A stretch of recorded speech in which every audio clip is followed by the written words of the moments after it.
Welcome back to Rachel Be the Healthy We. Today I'm going to share with you 3 different quick, easy, and delicious drinks for when it's warm outside. Don't know about you guys, but it's been about 80 something in Kentucky this weekend, so I thought we'd roll some stuff out.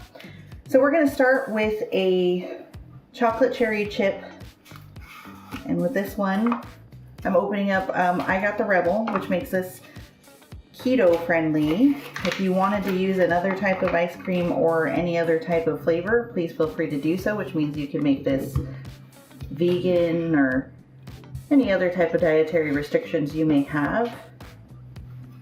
So you're going to do 1 pint of your chosen ice cream to half a cup of your chosen milk. I will be using coconut milk today. And then we're also going to be putting approximately half a cup of frozen black cherries. So if you were doing strawberry, you could use strawberries, or you can withhold the fruit. I just think it's kind of a fun little extra. So this is probably about 2 servings or 1 large serving, because I'm just using my bullet today. If you wanted to get your big blender out and go ahead and up your quantities, feel free to do so you can serve a couple people.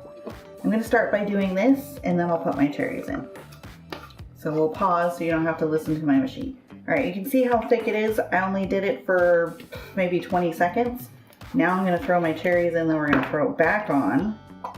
You may have to pause and shake it as you're going, because the whole point of this is to make a super thick milkshake. All right, now this was only about 30 seconds more. I gave it a shake because it wasn't catching. You really want to stop as soon as it mixes through, because otherwise you're actually going to start to liquefy and thin your shake because you're going to start melting it. But because I didn't do that, I'll show you guys just how. See how thick that is? That's like go to a restaurant and get. I'm going to let my husband taste it. It's for him. You can add sweetener, but for him, I don't think he'll want it. Okay, so he stole it, so he's happy. All right, we're gonna pause and we're gonna get to the next one. We are going to do a green tea frappuccino next. All right, so for our second one, as I said, we are going to do a green tea frappuccino. So I already measured, because mine has ounces and mils.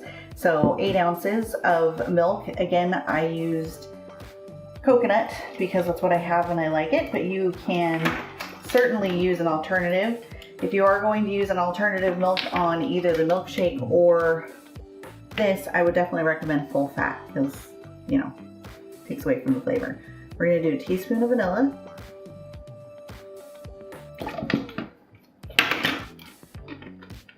We're going to do about a cup and or 10 or 11 ice cubes.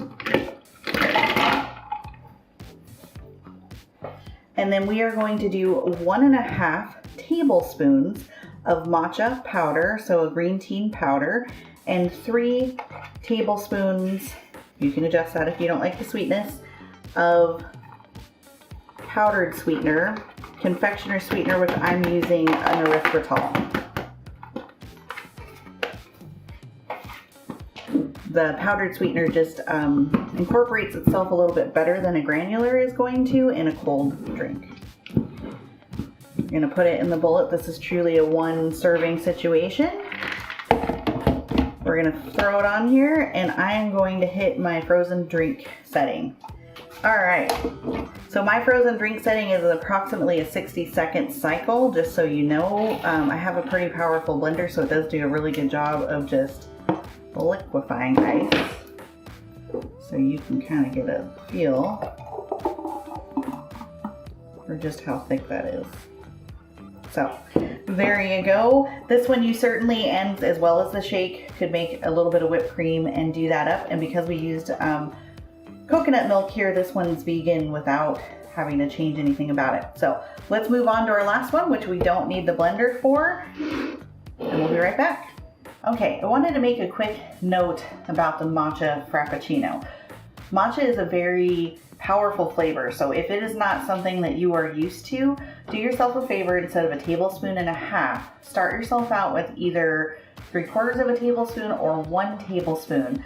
I would also recommend using a little bit of heavy cream. If you do that, if you're vegan, then a little bit of heavy cream, coconut cream, because the creaminess will also break that flavor a little bit. Again, matcha is a very, you love it or you hate it type of flavor, so just be conscientious of that. All right, so now we are going to do a black currant black tea with blueberry. So I used this tea here, which is the black currant burst black tea. Now, black tea does have some caffeine, so just bear that in mind if you're sensitive with that type of thing. But the black currant black tea is just, it's so aromatic, it smells so good. And then I made a blueberry simple syrup.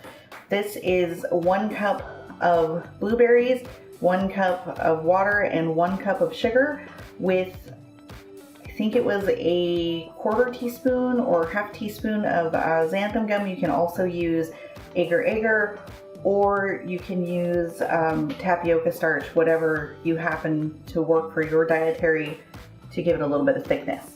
So obviously I prepared these two ahead of time so they'd be nice and cold. You could keep them in your fridge. You could even mix it and keep it in your fridge, up to you. In this container, I have approximately 2 cups of ice, and I'm gonna use it to shake everything together and make it super cold. So we're gonna go ahead and do about 1 cup, maybe a splash more, of the black tea, and about 1/4 cup of my blueberry simple syrup. And in the description box, I give you the exact quantities on that. We're gonna close it up, give it a good shake. And if you wanted to roll it over ice, you could do that as well.